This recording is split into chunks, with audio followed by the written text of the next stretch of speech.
السلام عليك يا أبا عبد الله، السلام عليك يا ابن رسول الله.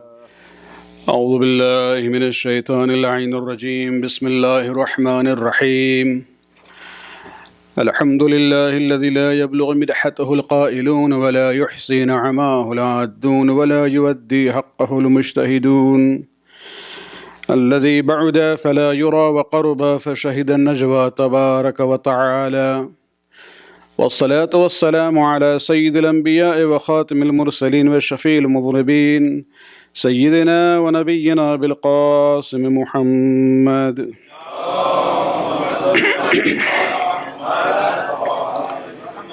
وعلى أهل بيته الطيبين الطاهرين المعصومين الذين أذهب الله عنهم الرجس وطهرهم تطهيرا.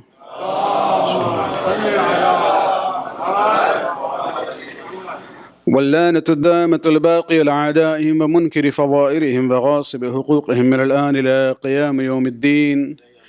أما بعد، فقد قال الله سبحانه وتعالى في كتابه الكريم: وما لكم لا تقاتلون في سبيل الله والمستضعفين من الرجال والنساء والولدان الذين يقولون ربنا أخرجنا من هذه القرية ظالم أهلها واجعل لنا من لدنك وليا واجعل لنا من لدنك نصيرا. صلوات.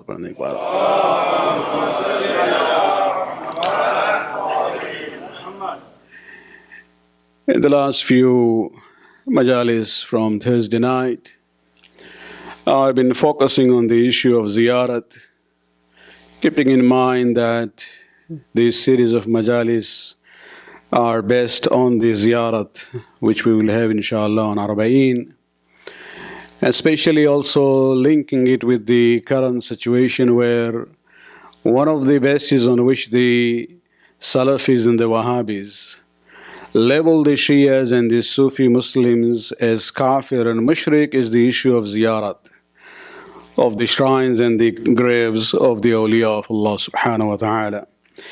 We talked about it in quite in length about the benefit of that, the basis of it from the Quranic point of view. But tonight, and inshallah till Wednesday night that we have this majalis, we are getting close to the Arbaeen, and these are the days where we dedicate those majalis to the Ahl Haram of Imam Hussein, to the women and the children. And keeping that in mind, tonight I would like to talk about an issue regarding the women and children and the sanctity that Islam has given to them, keeping in mind what is happening in the Middle East, events at the moment, so that we can have a better perspective and distinction between the Shi'i path and the path of those who are Salafis and the Wahhabis. Salawat.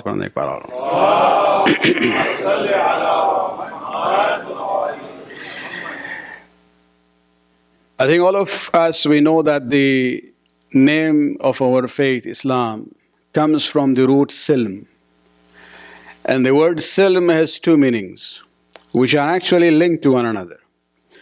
One is peace and the other is surrendering to the will of Allah subhanahu wa ta'ala.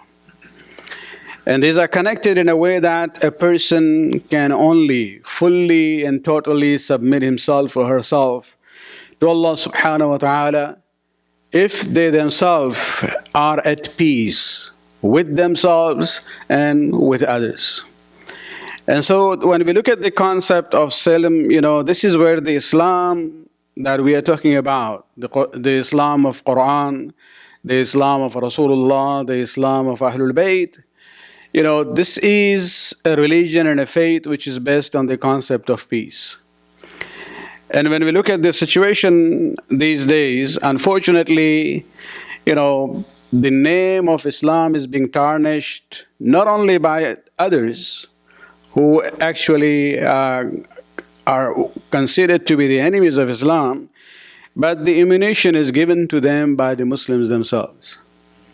They actually fuel this propaganda against Islam. And what I would like to do is just talk about the importance that Islam has given as a religion of peace and humanity to the most vulnerable sector of the society, and that is the women and the children. And I think the best way of looking at that would be to look at the rules and regulations surrounding the issue of minor jihad. Major jihad, we know it's a spiritual issue.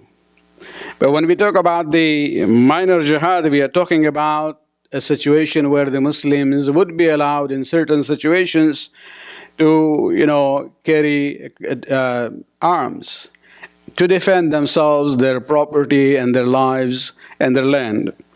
Allah subhanahu wa ta'ala, in the ayat that I selected for that theme from Surah An-Nisa, number 75, He explains, what is the reason where the minor jihad has been allowed for Muslims.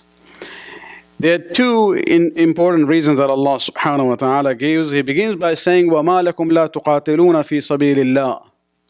What is the matter with you that you don't have this willingness? You are not, fighting in the way, in the name of Allah subhanahu wa ta'ala, in the way of Allah subhanahu wa ta'ala, and in the way of wal-mustada'afin, those who have been oppressed from the men and the women and the children, whose only fault is that they follow the right path. This is where Allah subhanahu wa ta'ala, explains to us basically that there is a divine dimension to the issue of minor jihad. And then there is a human dimension. When it comes to the divine dimension of the minor jihad, the issue is that we are only allowed to take up arms for the sake of Allah subhanahu wa ta'ala.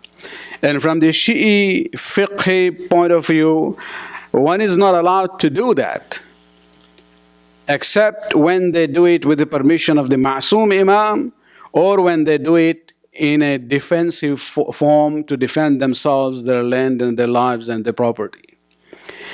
But then the other human dimension of this minor jihad is the issue of in the way of mustada'afin, those who are oppressed in the society. You have to stand up for their rights. And here Allah subhanahu wa ta'ala talks about rijal. Rijal here, men, who are not involved in any warfare with anyone. Innocent citizens in a wartime situation, they have to be protected. One nisa, and then Allah subhanahu wa ta'ala especially talks about women. Waldan, and the children. If you look at the world situation at the moment, across the board, whether it is in Bosnia or Rwanda or other parts of the world, you will see that the biggest victim of warfare are the women and the children. Unfortunately, it's not only non-Muslims who do that. When we look at the situation of Taliban in Afghanistan or the ISIS in Iraq and Syria, it is the women and the children who become the first victim of the war. And Allah subhanahu wa ta'ala actually talks about them, An-Nisa wal-Wildan, that during the wartime you are not allowed in any way to violate the sanctity of the innocent citizens of that area. Salawat padhne ek baar aur.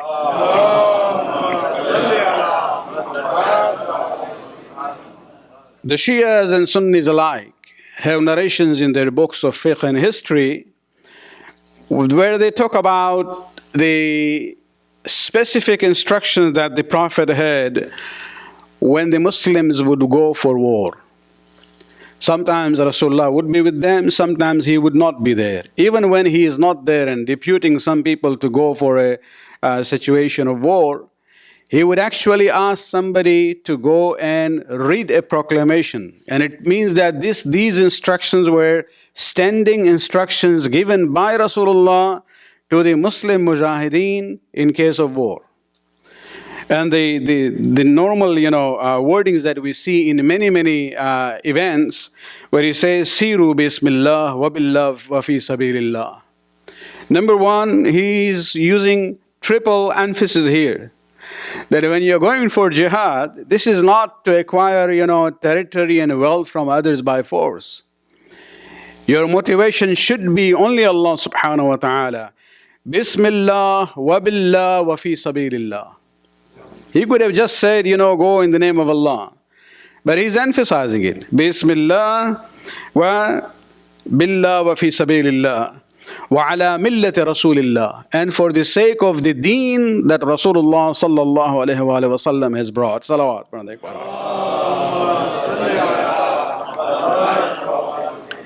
That motivation is very important. For us as Shias of Ali, we have many, many examples. I'll just remind you one, and I don't want to go into details there.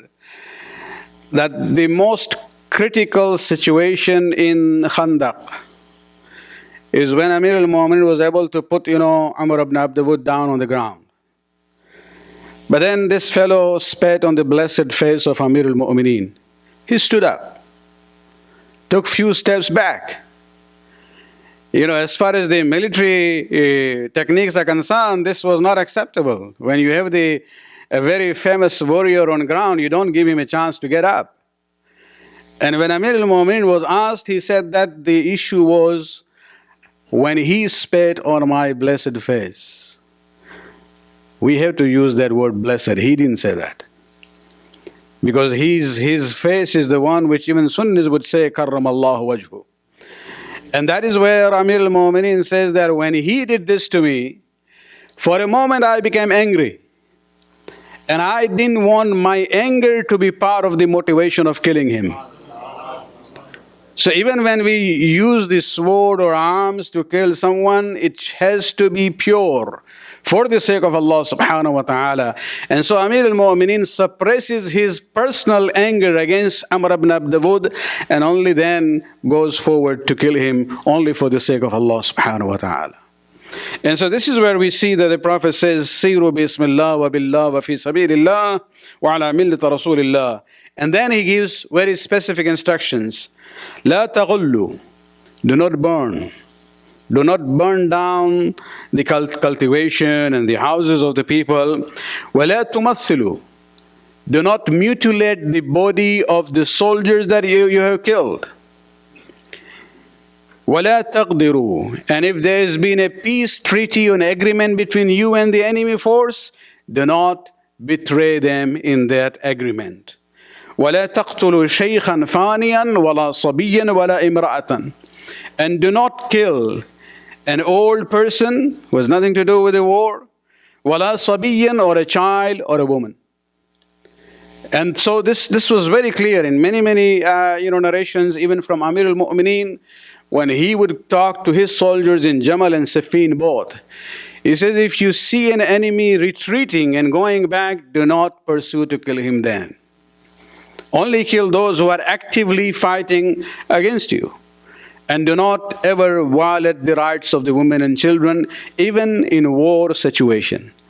And if this is during the wartime, of course, peacetime, we have to realize that this will be even more important from the perspective of Rasulullah sallallahu alaihi wasallam.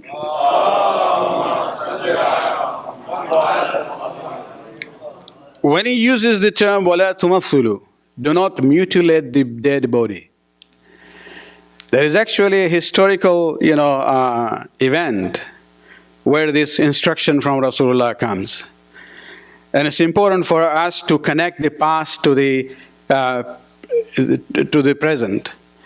If you look at the second battle of Islam, which is known as the Battle of Uhud, the Muslims gained victory initially. But then because of the archmen who had been placed on the mountain pass behind the Muslims' forces, there were about 50 of them, and they were guarding the passage so that nobody would come and attack from behind. They were told that under no circumstances should you leave your positions. Whether those who are on the ground fighting the mushrikeen of Mecca are defeated or victorious, in both situations maintain your grounds, your positions on the mountain pass. But then when the victory happened and the Muslims started gathering the loot from mushrikeen of Mecca, some of those sitting there, the archmen, they said, we might lose out in the Mali Ghanimat there. And so they said, greed overcome. Even though the commander was saying, we have been instructed to stay here and maintain our position, they still, abandoned the position. And this is where Khalid bin Walid, who was leading the cavalry force and had not joined the war at that time, even when it was now at a situation of defeat for them. He looked at these archmen coming down from their positions and seized the moment, went from the back and attacked the Muslims in a very surprised manner. And this is where the victory now changes into defeat. And those mushrikeen who were running away, they came back to join in the slaughter. And in that process, one of those who were killed was Janab Hamza, the uncle of the Prophet. And this is where Hind, the mother of Muawiyah, wife of Abu Sufyan, had asked Wahshi, her slave, that I'll reward you provided you do this. And there were some names she had mentioned that if you kill them, he was able to only get closer to Hamza in that chaotic situation, and he killed him. Then she comes there, orders Wahshi to cut open the chest of Hamza, to cut out the liver, and she tried to chew that. And the situation was such, the scene was so tragic, that when Rasulullah came to the battleground later on to survey the situation, he wanted to see the body of his uncle. Because remember, although they were uncle and nephew, but as far as their age is concerned, they were almost of the same age. So he was uncle, but very more a friend to Rasulullah, and a big support that Rasulullah could count on him. The companion tried to prevent Rasulullah from seeing the body of Hamza. They even put a cloth on it. But he insisted, I would like to see. And what he saw becomes the basis of fiqh, the teaching of Rasulullah for all the times and for every situation, where he says, وَلَا تُمَثِّلُوا, do not ever, mutilate إِيَّاكُمْ وَالْمُصْلَى. Beware, do not ever mutilate anything, وَلَوْ بِالْكَلْبِ الْعُقُورِ, even if it's the body of a rabid dog. We are not talking about a human being. This is where Rasulullah says, don't do this. And so we see the principle of what we call humanitarian values, universal values. Rasulullah is now laying down the ground for that, to tell the Muslims that in no situation are you allowed to violate the body of even an enemy soldier. And this principle or the teaching continued after Rasulullah in the Ahlul Bayt. It's interesting how we see these words are repeated by Amir al-Mu'mineen in Jamal, in Siffin, and especially after he was attacked by Ibn Muljim. The day, the Shahadat happens, Amir al-Mu'mineen gathers his family members. And he says, I don't want that any chaotic situation to arise in Kufa because of my passing away. I don't want people to go around and just hunt those who are against us and start killing them because I was killed. And then he says to them, remember, ألا لا تقتلن بي إلا قاتلي. And this is in Nahyu Balagha itself, in a very famous wasiyah that Imam had. At the end, he says to his family members that nobody is to be killed for what will happen to me, except the person who attacked me. He says, انظروا إذا أنا مت من ضربته هذه فاضربوه ضربة بضربة. He says, if I do not survive this attack, if I survive, then it's between me and Ibn Muljim. I will decide what to do. But if I don't survive, then remember, he only struck me once. You are not allowed to do anything more than striking him in retaliation only once. وَلَا تُمَثِّلُ بِالرَّجُلِ, and do not, mutilate his body. فَإِنِّي سَمِعْتُ رَسُولُ اللَّهِ صَلَّى اللَّهُ عَلَيْهِ وَآلِهِ وَسَلَّمْ يَقُولُ, because I have heard the Prophet saying, إِيَّاكُمْ وَالْمُثْلَ وَلَوْ بِالْكَلْبِ الْعُقُورِ. beware and do not mutilate the body of anyone, even if it is the body of a rabid dog. So that is Rasulullah there in Uhud, and now you have Amir al-Mu'mineen in Kufa the day of his shahadat. And this principle, this value, humanitarian value, is continuing. Even in Karbala, if you see, the way Imam Hussain alayhi salam talks about these issues, this is where we say that if we really want to know the true Islam, there is no way but to go through the path of Ahlul Bayt alayhi salatu wassalam.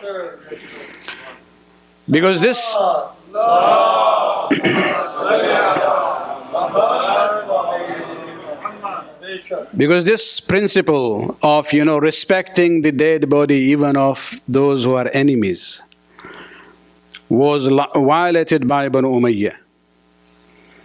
The example we see in Hind,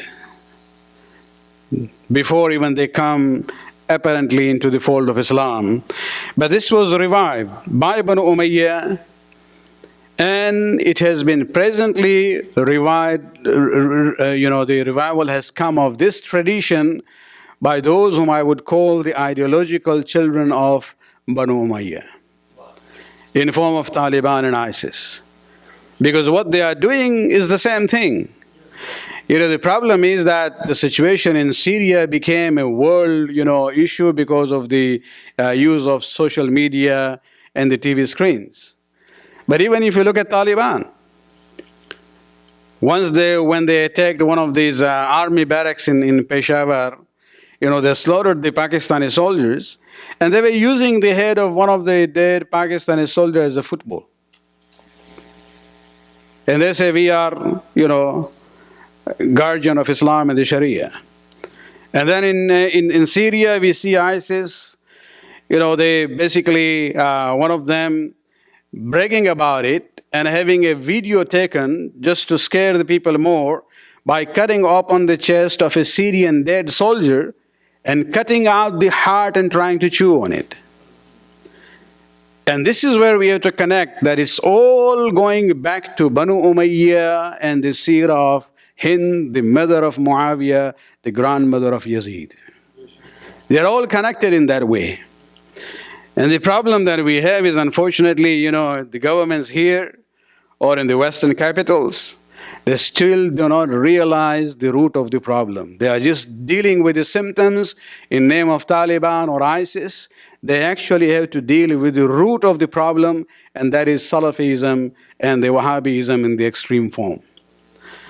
We are not even saying that Wahhabis should not have their Aqeedah. We have a problem. You can have your books and propaganda. We can have, academic discussion, intellectual arguments against one another. No problem. But do not ever, promote this element of violence against those who do not share your views. Because that is the seerah of Amir al-Mu'mineen, the way he dealt with the people known as Khawarij. Salawat padhne ek baar aap.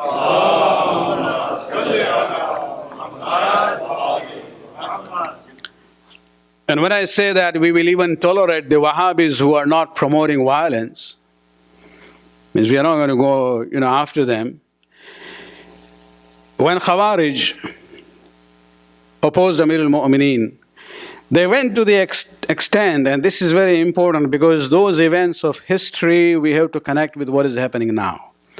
In order to understand the present, you have to know the past. When Khawarij basically emerged against Amir al-Mu'mineen, questioning his authority and his right, and Nawzubillah saying he has become kafir because he has, agreed for arbitration, Ali tolerated them to the extent that they would come in Masjid-e-Kufa. And when the namaz is going on, Amir al-Mu'mineen as the imam and imam of the masjid leading the Jamaat prayer, they would actually have a separate Jamaat prayer at the same time. Would we tolerate that here? People like me, no. But Amir al-Mu'mineen said it's okay. You want to do this? Do it on your own. When he gives khutbah, they would stand up, reciting the ayat of Quran very loudly, forcing him to be silent. And he would just patiently listen to it until they become tired, and then he will continue his khutbah. And he's told them that I'm not going to do anything to you. I will not even deprive you of your share from Baytul Mal until the day you take out sword and violate the rights of the people and start attacking them. That was the real line, the issue of violence. And it's only when that started happening with them that Amir al-Mu'minin decided to deal with that menace known as Khawarij in order to eliminate them totally. And so, yes, we are not against the idea. If they want to have their own madhab, they can have it. But this whole issue of violence, considering others to be kafir and mushrik and then going to kill them, this is something, a red line for us, and it's not acceptable at all. And as I said, unfortunately, the problem with the world powers is that I don't believe that they don't know. They can't be that dumb. They've gone through it again and again.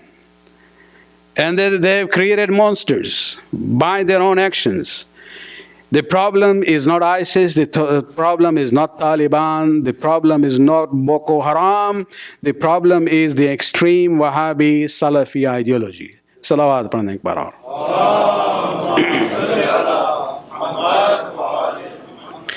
On the issue of Al-Nisa wal-Wildan, the sanctity of the women and the children, this is also has been given great importance by the Prophet. Let me very quickly, remind you of an incident in the Battle of Khaybar. When the Jewish fort was, conquered by Muslims, of course the men figure there was Amir al-Mu'mineen. When the captives were being brought, especially the women, Bilal was in charge for that. And the daughter of the chief, who later on became one of the wives of Rasulullah. When Rasul looked at her, he sensed that there is extra distress on her face. Of course, when their relatives have been killed in the war, they will be sad anyway. But he sensed that there was even greater, stress on her face. So he asked her, "What is the matter?" And he says, "Your man," referring to Bilal, "he brought us from an area where the bodies of our fathers and our brothers and relatives were there. And when we saw it, our huzn and sadness and sorrow increased." And this is where Rasulullah calls Bilal and said, "Why did you do this? Why couldn't you take them from another way where they do not see the bodies of their fathers and their brothers and relatives who have been killed?" And so this was the issue of, how to deal with women and children in a war situation. There was a situation after the Battle of Siffin, when Muawiyah's army was going back to Damascus. And Amir al-Mu'minin had already reached to Kufa now with his people. At that time, he got reports that some segments of the Yazidi Muawiyah's army had been sent to a city known as Anbar. Probably this is the same area now where ISIS is controlling between Iraq and Syria. They went in. There were about 50 soldiers appointed by Amir al-Mu'minin to guard the city. But they were overcome, most of them were killed. And then they entered the city, started looting. They did not kill anyone there inside, but they looted and then they went away. When Amir al-Mu'mineen heard the news, and this is in khutbah number 27, look at what he has to say. لَقَدْ بَلَغَنِي أَنَّ الرَّجُلْ مِنْهُمْ. After talking about, what Muawiyah's army has done, he says, the report has come to me أن الرجل منهم كان يدخل على المرأة المسلمة والأخرى المعاهدة. He says, the reports coming to me says that some of their soldiers of Muawiyah's army would enter the houses where there were no men. And it could be the house of a Muslim lady or a Ahl Kitab lady protected by the Islamic State. Both. So we are not distinguishing here between a Muslim or a non-Muslim. فينتضع حجلها وقلبها وقراعدها ورعثها. And they used to snatch away the anklet, the jewelry they have in their ankle, the bangles, the necklace, and the earrings. لا تمتنع منه إلا بالاسترجاع والاسترحام. And the women had no power to prevent them from doing that, except to say, إِنَّا لِلَّهِ وَإِنَّا إِلَيْهِ رَاجِعُونَ. And then they went back, filling their bags. مَا نَالَ رَجُلًا مِنُهُمْ كَلٌّ وَلَا أُرِيقَ بِهِ دَحٌ. They were not harmed in any way. They just went and looted everything and went back. And then Amir al-Mu'minin says, وَلَوْ أَنَّ إِمْرًا مُسْلِمًا مَاتَ مِنْ بَعْدِ هَذِهِ أَسَفًا. If a Muslim person who hears about this violation of the rights of the women, whether Muslim or Kitabi, and then he dies out of grief of what happened, Amir al-Mu'minin says, مَا كَانَ بِهِ مَلُومًا. He cannot be blamed for his death. بَلْ كَانَ بِهِ عِنْدِي جَدِيرًا. Rather, I would consider it to be a justified way of dying, out of grief for what happened to these poor Muslim and non-Muslim women in the Muslim society. This is how Amir al-Mu'minin felt so bad about it. And after this, actually, he started alone, moving from Kufa to the area where they used to normally gather the army to make some attacks. And he said, I don't care whether you come with me or not, I'm going to do this alone. Where people then came to him and pleaded to him, you go back, we will take care of this. And a group was sent, but by that time, that army of Muawiyah had already left the city of Anbar. But this is where we see the sensitivity, the feeling and the concern for the welfare of the women and the children in war situation. Amir al-Mu'mineen actually is talking about a situation. It doesn't matter whether they are from Muslim or a non-Muslim background. We have to be concerned about their safety and so that their rights in no way are violated. Salawat upon the Iqbal.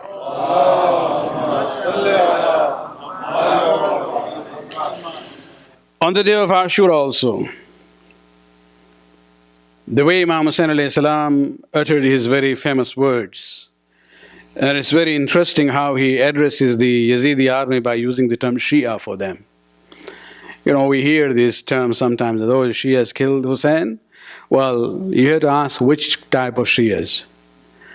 And this is at a moment when Hussein was all alone at the end.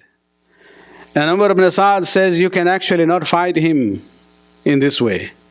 He orders 4,000 archmen to surround him. Just think about the scene. The 4,000 men surrounding one person. Everybody targeting one person there. Even in that situation, Hussein ibn Ali sitting on the horse, noticed that a segment of Yazidi army was moving towards the tents of the women and the children. At that moment, Imam Hussain alayhi salam is not worried about himself. This is where he addresses Umar ibn Sa'd and Shimr and others, where he says, Ya Shi'atu Ali Abi Sufyan. O the followers of the family of Abu Sufyan, إِن لَمْ يَكُنْ لَكُمْ دِينٌ وَلَا تَخَافُونَ الْمَعَادِ فَكُونُوا أَحْرَارًا لِدُنْيَاكُمْ. If you don't fear the day of Allah, the day of Qiyamah, if you don't believe in the day of judgment, if you don't have a religion, even if you are atheist, at least be true for the sake of your humanity. Be free for the sake of your humanity. Show human concern and compassion. Don't go and attack the women and children. If you want to fight, fight me. Fight those who are fighting you. Don't go to those who are, innocent, citizens, women, children, or old people who are not involved in the combat and the fight. And these words of Imam Hussain alayhi salam is a universal message. He doesn't say Muslims.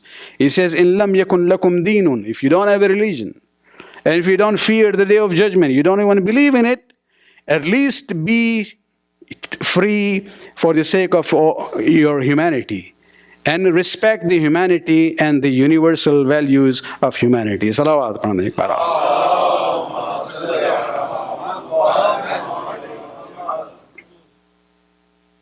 As Shias, of course, we can take pride in our history, even in the present time. All the stories that you see where the rights of the women and the children are being violated, there have been incidents even in present and contemporary history where Shias have got involved in war situation. Whether you're looking at Lebanon, you're looking at Iraq or Iran, you will never hear such things. Because they follow the path of Ahlul Bayt. They follow the path of Ali. They only attack those who are basically from the military background. They don't go after the civilians. It is all others who actually go and explode bombs in marketplaces, inside masajid, in schools and this and that. You will never find any group of, fighters from the Ahlul Bayt group doing such things. Because they are courageous men who only fight those who are fighting them. They don't go against the innocents. And this is where we even see, for example, in February of this year, when the Grand Ayatollah Sistani issued what is known as Al-Hashd al-Sha'bi, the public mobilization of people in Iraq to deal with the problem of ISIS. At that time, he actually issued an instruction, point by point, to the people who were involved in going and defending Iraq and the people of Iraq against ISIS. Point number 7 is very interesting, and it's worth reading here, where he says, إِيَّاكُمْ وَالتَّعَرُّضْ لِغَيْرِ الْمُسْلِمِينَ أَيًّا كَانَ دِينُهُ وَمَذْهَبُهُ. He says, I warn you against violating the rights of non-Muslims from whatever deen or mazhab that he or she may be. فَإِنَّهُمْ فِي كَنْفِ الْمُسْلِمِينَ وَأَمَانِهِمْ. Because non-Muslims in Iraq are under the protection of Muslims. It is your duty to protect them. فَمَنْ تَعَرَّضَ لِحُرَمَاتِهِمْ كَانَ خَائِنًا غَادِرًا. Whoever, violates the sanctities of non-Muslims, he is kha'in and ghadir. He is a betrayer. He is not following our faith and our mazhab. وَإِنَّ الْخِيَانَ وَالْغَدَرَ لَهِيَ أَقْبَهُ الْأَفْعَالِ فِي قَضَاءِ وَالْفِطْرَةِ وَالدِّينِ اللَّهِ. And this is the worst kind of violation of the laws of deen and the nature. And then he recites the ayat of Quran where Allah subhanahu wa ta'ala says, لا ينهاكم الله عن الذين لم يقاتلوكم في الدين ولم يخرجوكم من دياركم أن تبروهم وتقسطوا إليهم إن الله يحب المقسطين. That Allah subhanahu wa ta'ala says that He does not prevent you from showing your kindness and justice to those who are not fighting you for the sake of your religion, and they have not thrown you out of your homes. So if you have non-Muslims who have not done such things to you, then Allah subhanahu wa ta'ala says there is no problem in being kind to them and in being just to them. بَلْ لَا يَنْبَغِي أَنْ يَسْمَحَ الْمُسْلِمْ بِانْتِهَاكِ حُرُمَاتِ غَيْرِ الْمُسْلِمِينَ. He says it is not acceptable for a Muslim to violate the sanctities of non-Muslims in any way. And he has to maintain, he has to have that ghayrat, the sense of, responsibility for the non-Muslims the way he has for his own family. And this is the grand, leader of the Shias in Iraq at the moment. And so we can be, proud of our tradition in the past, history, as well as in the present time. You look at those Iraqis who have been internally displaced, even non-Muslims, whether it's Yazidi or the Christians, they have been given shelter in Najaf and Karbala, actually provided by the awqaf of Amir al-Mu'minin's haram and of Hazrat Abbas and Imam Hussein's haram. In the area between Najaf and Karbala, you know those rest areas where Zawar during their walk go through, some of those places were turned into shelters for these refugees.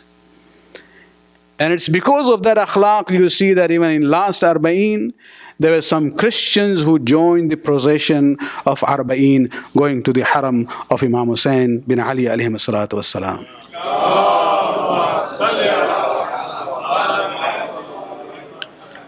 And so it is the akhlaq which can bring people closer to us.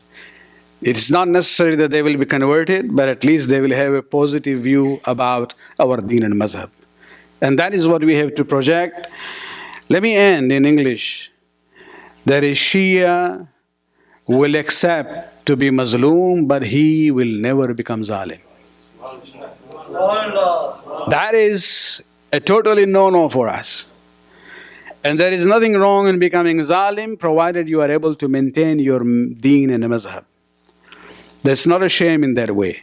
It will be shameful if we become Zalim when we are in power, or we are in a position where we can do things and then we inflict harm to others. That would be something against the values and the teachings of the Imams of Ahlul Bayt alayhimu salatu wassalam. Salawat padhne par.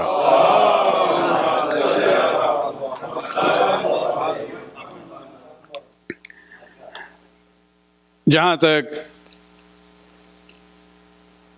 women اور children,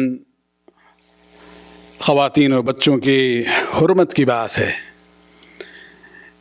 یہ ہر حال میں مذہب اہل بیت کے لحاظ سے ہمیں اسے مینٹین کرنا ہے اور اس کا پاس رکھنا ہے. اس لیے ہمارے پاس جو مثالیں ہیں اتنی پاورفل مثالیں ہیں کہ ہمیں ادھر ادھر جانے کی ضرورت نہیں ہے. نہ ہمیں universal declaration of human rights کو دیکھنا ہے، نہ UN کے چارٹر کو دیکھنا ہے. خود ہمارے پاس بہت کچھ ہے، اس سے بہتر ہے. آپ سوچ لیں کہ واقعات کربلا سے کوئی اس سے زیادہ ظلم کہیں نہیں ہوا ہے اہل بیت کی تاریخ میں.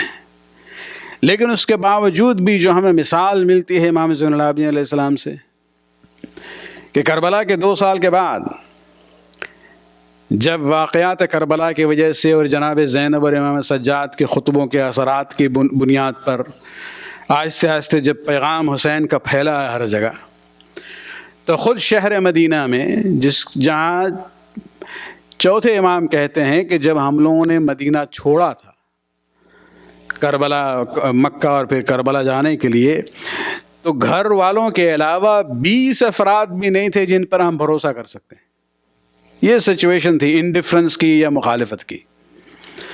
لیکن 2 سال کے اندر اندر خود مدینے والوں کی اب آنکھ کھل جاتی ہے کہ یہ جو ہوا ہے غلط ہوا ہے، اور ایک فیکٹ فائنڈنگ مشن جاتا ہے دمشق، یزید کو قریب سے دیکھتے ہیں، اور واپس آنے کے بعد انہوں نے جو رپورٹ دی ہے کہ اس کو مسلمان کہنا تو بہت دور کی بات ہے، یہ کہ عادل ہے یا نہیں وہ تو بہت دور کی بات ہے، مسلمان ہی نہیں ہے. اور اس رپورٹ کی بنیاد پر مدینہ کے لوگوں نے ایک لحاظ سے بغاوت کی، اور بنو امیہ جو نمائندے تھے یزیدی حکومت کے، ان کو نکالنا شروع کیا پوزیشن سے. اور اس وقت جو سردار تھا بنو امیہ کا مدینہ میں وہ تھا مروان بن حکم، 3rd خلیفہ کا داماد. اس کا بیک گراؤنڈ آپ کو معلوم ہے، امیر المومنین کی مخالفت میں یہ آگے تھا، جمل و صفین میں بھی یہ بیہائنڈ دی سین تھا، اور امام حسن کے شہادت کے بعد جو واقعات ہوئے ہیں اس میں بھی اس کا رول ہے بہت اہم. اور اس کے بعد خود امام حسین علیہ السلام سے جب ولید نے اپنے گھر بلایا تھا اس وقت انسٹیگیٹ کرنے والا وہی تھا. اور اس کے بعد جو واقعات ہوئے ہیں، ان تمام واقعات کو ذہن میں رکھنے کے بعد اب آپ سوچیں کہ جب مدینہ کے حالات بدلے ہیں اور مروان کو اپنی اب فکر نہیں تھی، اپنے بیوی بچوں کے حفاظت کی فکر تھی، وہ اپنے بیوی بچوں کو عبداللہ بن عمر کے دروازے پہ لے کے جاتا ہے، پناہ مانگتا ہے، اپنے لیے نہیں کہتا ہے ہماری بیوی اور بچوں کو اپنے گھر پناہ دو. عبداللہ بن عمر نے دروازے کو بند کر دیا. آخر میں مروان کہاں جاتا ہے؟ اس دروازے پہ جاتا ہے جو زین العابدین کا دروازہ تھا. اور امام کی خدمت میں جب اپنے اس نے درخواست پیش کی ہے، امام نے ایک لمحے کے لیے بھی تأمل نہیں کیا، ہیزیٹیٹ نہیں کیا، دروازے کو کھول دیا. اس کی زوجہ اور بچوں کو اپنے گھر پناہ دیتے ہیں. اور دوسرے دن امام باقر کے حفاظت میں مدینہ کے باہر ایک باغ تھا امام کا، وہاں مزید حفاظت کے لیے بھیج دیتے ہیں انہیں. کیا امام زین العابدین علیہ السلام بھول گئے تھے یہ مروان نے کیا کیا ہے؟ کیا جو مظالم ہوئے ہیں وہ بھول گئے تھے امام؟ نہیں. کیا امام کو یاد نہیں تھا کہ حسین کے حرم کے ساتھ اس نے کیا کیا ہے؟ امام بھولے نہیں تھے، لیکن امام یہی بتانا چاہ رہے تھے کہ دیکھو ہمارا کردار کیا ہے اور تم کس لیول پہ ہو. اخلاق کے ذریعے امام نے جو جہاد لڑی ہے تاکہ مروان کے سامنے اور دنیا کے سامنے ثابت کر دیں کہ ہم کچھ اور ہیں اور یہ ہمارا مقابلہ نہیں کر سکتے ہیں. یہ نہیں تھا کہ امام بھولے تھے. 20 سال کی روایت ملتی ہے جو امام مسلسل روئے ہیں. اور جب ایک قریبی صحابی نے پوچھا ہمت کر کے کہ مولا آپ کب تک روئیں گے،